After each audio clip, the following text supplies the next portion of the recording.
The Walt Disney Company has finally provided footage and a few more details related to their Avengers campus expansion out at Disney California Adventure at Disneyland Resort in Anaheim, California. However, the signature Marvel attraction of the land, a ride that fans have been eagerly anticipating for almost a decade, has been revealed to not only be underwhelming, but one that's strikingly similar to a 25-year-old Marvel attraction on the East Coast, one that just so happens to be owned and operated by Universal Studios. Worse yet, the land's Iron Man attraction is so lackluster that not even Robert Downey Jr. can sell it. Let's talk about the attractions Infinity Defense and Stark Flight Lab here on That Park Place. We got a little bit of an inside peek at Infinity Defense, not so much at South by Southwest, but actually on their Imagineering video that they posted later on. Let's take a look at this right here. You can see right there, basically, it's Spider-Man from 1999. Is what they're doing for the Marvel e-ticket at Disney California Adventure. And that's what this is, folks. I mean, there's your swoop vehicle, your 3D glasses that you can pick up at the front there, and all your projections and screens that you would want. Oh, it's Spider-Man. It is a 10-foot tall animatronic of Thanos. So it's a Universal ride using a system that people have criticized Universal for using with the over-reliance on screens. Yes. This is garbage. Oh man, it's really something. So their whole big technology showcase, their whole big thing here is, let's just go ahead and rip off Universal's homework from 25 years ago. Guys, this was a quarter of a century ago when Spider-Man first made its debut at Islands of Adventure over there in Florida. And we're essentially getting that same thing here with this Avengers e-ticket attraction. Now, apparently they say, King Thanos and all that. And look, hey, if there's not an animatronic featured, great. But that's not what we're seeing here. And if they had something to share, I think they would have. So what part of the studio tour is this going to be a part of? Yeah, exactly. It's the replacement for Fast and the Furious, dude. I just, if it's screens and 3D glasses, then that's incredibly disappointing. I hope that they've got something more here for this ride. Of course not. I'm actually more impressed with the paint mixer than I am with this. If the effect is, well, we made it 3D, well, that sounds nauseating to be honest. We're going to be talking about your paint mixer attraction just shortly, but if people don't believe me, here you go. Here is a picture of Spider-Man. You can see right here, this is from Spider-Man at Universal Islands of Adventure. And that's what we're getting, folks. I guess I didn't realize those scoop vehicle sides were that high, but I guess they are because you're so focused on what's in front of you the entire time. Right. J. Jonah Jameson's going to sue somebody. This is proprietary technology. Get me pictures of Spider-Man. Get me pictures of Josh Scope. My scope. The real disappointing thing about this, though, is that the attraction they had before was so much more ambitious than what you're seeing on screen right now. Oh my goodness gracious. Imagine getting into a Star Tours type vehicle, right? Like a Starspeeder 3000, but it's in the shape of a Quinjet. Fair enough. But then you're forced to put on this 4-point harness, which is very interesting. In the middle of your adventure while touring Wakanda and so forth, well, a battle breaks out with the Avengers and you have to join it. And that's when your vehicle transforms into something maybe featuring Kuka or the flight of passage. Autobot from Transformers. That would actually be cool if it does something unexpected, which right now there's not a lot about these presentations that makes me think, there's going to be something unexpected. Well, here's our ride vehicle. Okay, well, when they advertise Pirates of the Caribbean, they don't talk about the ride vehicle. I feel like they are trying to do anything but what they're supposed to do. Wait a minute. Okay, so is it possible that the ride vehicle is just like trying to mask the fact that they're stealing from the Back to the Future attraction? I mean, Kind of. That's kind of what we're getting right here. Because this thing isn't going to move, right? I mean, it's going to move No, it around is. on a gimbal. It is. It's going to go through. It's It's like the Peter Pan attraction at Tokyo Disney Seas Fantasy. Yeah, but that's good. So there might actually be things on the sides that are going on then. But you won't be able to see them because you're going to have walls, Jonas. Correct. It's going to be very narrowly focused, like an Omnimover, for example. Omnimovers have a 270-degree view. Yes. Yep. Yeah, this has like tunnel vision. I'm not excited about this. Who thought? Well, this hang was on. Maybe you're not excited, but I got another ride for you. They showcased an amazing attraction known as Stark Flight Lab. You're gonna love this, Culture. Come on, all the view you can possibly this get. Attraction, thinking about how do we bring Tony Stark as inventor to life. What this is becoming is Stark Flight Lab. You get to experience flight through Tony Stark's robotic arm as flight test, essentially.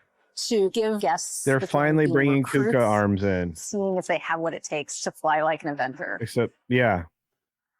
Yep, that's exactly what it is. Oh, again, we're copying the homework of Universal. This is so ride systems that we've never combined before. Well, hang on. This is where the innovation comes in. Hang on. This is our chassis that zooms up and down the track using linear synchronous motors. Transport system takes you into the lab. This allows you to align with the robot, decouple from that transport system, and then couple to the robot to experience the flight. That's kind of a two-part experience on this attraction. Come on, that's innovation. That's huge. You're on a conveyor belt and you're being processed by a robotic arm, which I think the automotive industry has used for decades. Yeah. Wait. So this actually is did they say it's a two-part experience? So this is not all just one room where they're swinging you around?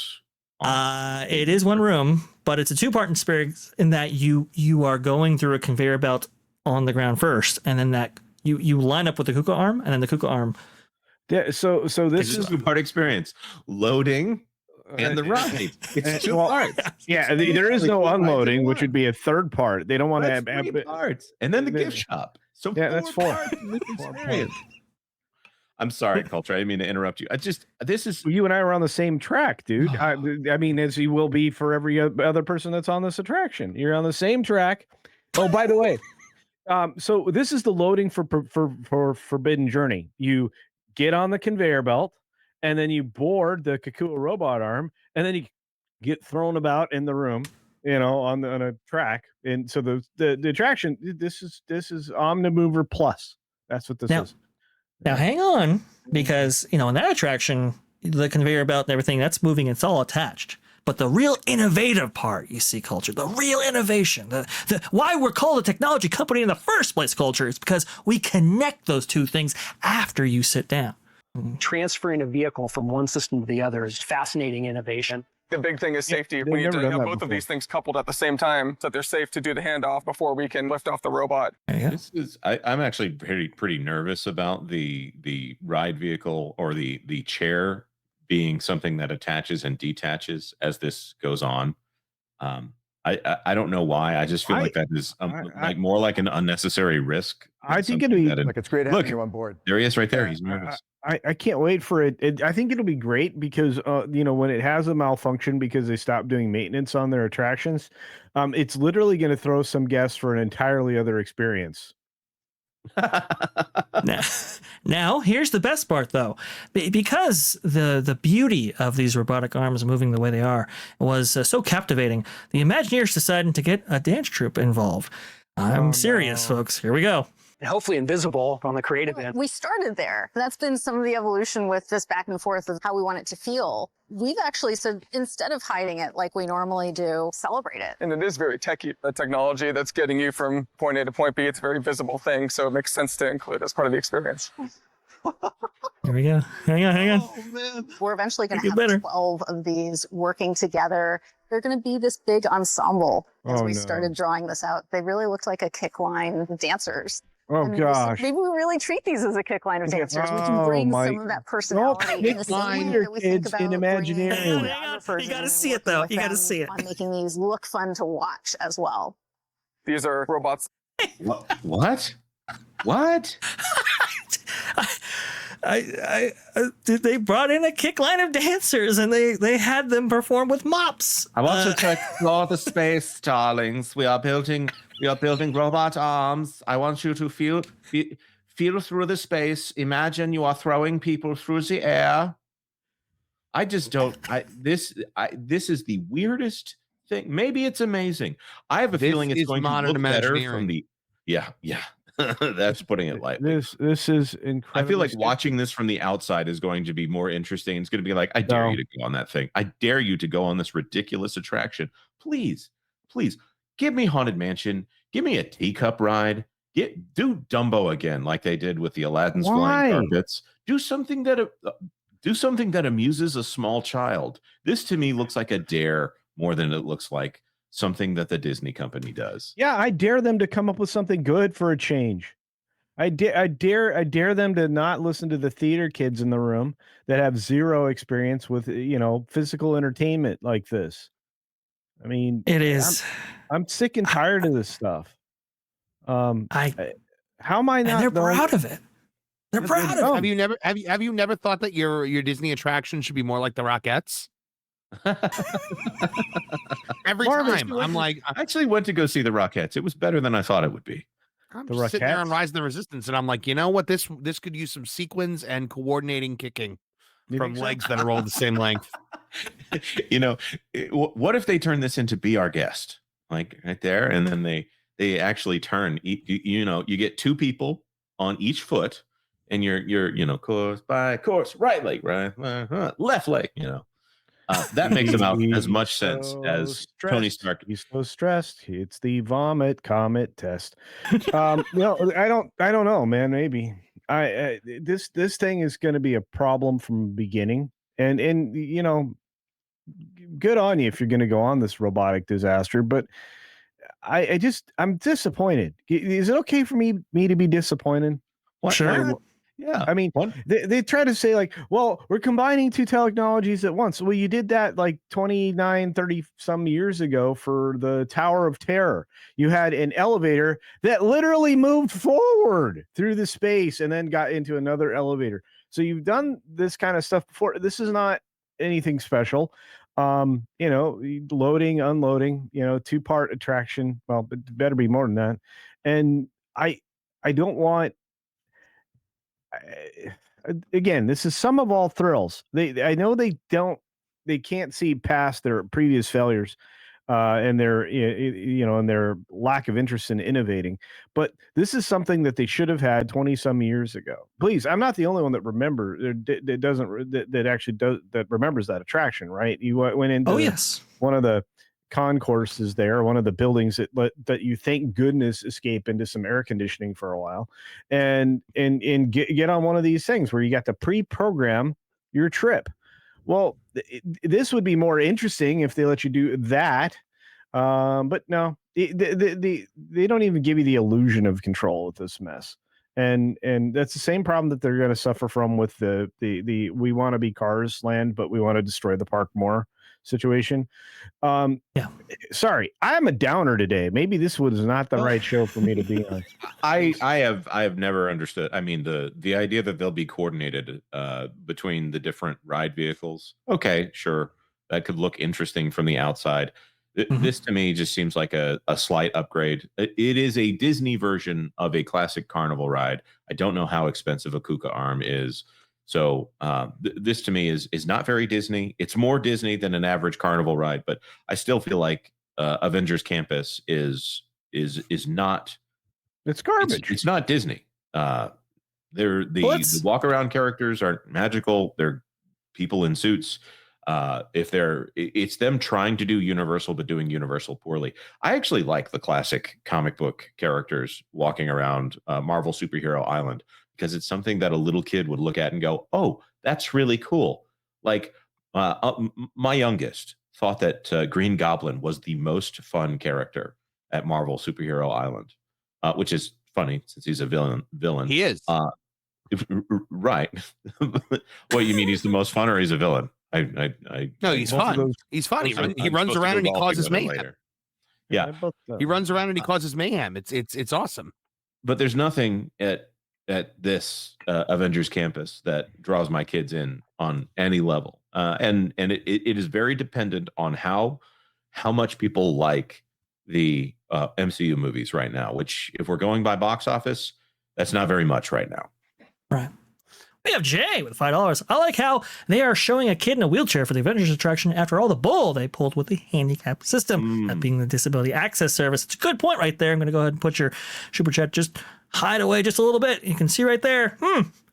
And they say they're inclusive. Not really. The mom with the $1.99. Are those glasses going to be glassware friendly? Yeah, that's an interesting idea. They're the same as web slingers. And I don't particularly like the web slingers. They don't fit. You know what they should do? They should add an effect where if you move your arms, it shoots at Thanos. Everybody loves that, so they should just throw that in there too. Dude, I was exhausted. Yeah, that attraction's the dumbest plan. I'm like, you little string pull cannons, much smarter than throwing your arms out while you're trying to, get it to work. That's dumb. It's terrible. We're gonna visually capture people's arms. Great. That can't possibly go wrong. You've never played with Kinect before, or Yeah, but culture, they can't charge you more for a bigger or more powerful string pull gun. Yes. That's I forget about the DLC. Cohen Shogu with the $5. I didn't even have to ride to get whiplash. The dancer cringe injured my back for them. That's pretty good right there. Oh man. Clifflix again with another $5. How inclusive was the Iron Man ride development team? We need to know that in order to appreciate it better. That's true. It's great stuff, right? That's really smart. Mm-hmm. I feel like it was the most inclusive team ever. Yeah, well, that dance troupe for sure. Pam Epson was a member for 2 months. Will they be providing sick buckets for the ride? Well, you might have to pay extra for those. Just saying, knowing Disney. Go and show with the $5. Since Disney is making the generic serial of rides, I can't wait until Disney announces their interactive sorcery casting sticks to the land. Yeah, indeed. This is what they're doing. They're copying homework here and calling it their own. Thanks for watching That Park Plays News.